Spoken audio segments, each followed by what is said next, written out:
Hello everyone, welcome back to my channel once again. তো আজকে তোমাদের সাথে আমার রিসেন্ট করা বেশ অনেকগুলোই কেক শেয়ার করছি। ফার্স্টে যে কেকটা তোমাদের দেখালাম সেটা একটা হাফ পাউন্ড চকলেট কেক ছিল, যেটা আমি আমার নিজে ইচ্ছা মতন সাজিয়েছিলাম। সেকেন্ড একটা বেন্টো কেক ছিল বাবার জন্মদিনে। আর এই কেকটায় আমি ডিজাইনটা দেখালাম, বাট নামটা প্রকাশ করতে পারলাম না, বিকজ যে বলেছে সে নামটা প্রকাশ করতে চায় না। আর এই কেকটা আমার এতদিনকার মোস্ট ফেভারিট কেক, অনেক দিন ধরেই বানাতে চাইছিলাম কিন্তু বানানো হচ্ছিল না। যখন সুযোগটা পেলাম একদম কাজে লাগিয়ে বানিয়ে ফেললাম। আর এটা একটা বেস্ট ফ্রেন্ডের বার্থডের জন্য কেক ছিল, ভীষণই সুন্দর দেখতে হয়েছিল। আর এটাও একটা বেন্টো ছিল, যেটা বানিয়ে দেখালাম তোমাদেরকে।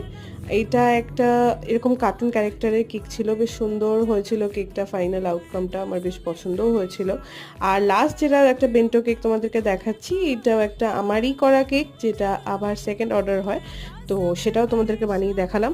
ভালো লাগলে প্লিজ একটা লাইক, শেয়ার আর সাবস্ক্রাইব করতে একদম ভুলবে না কিন্তু, প্লিজ।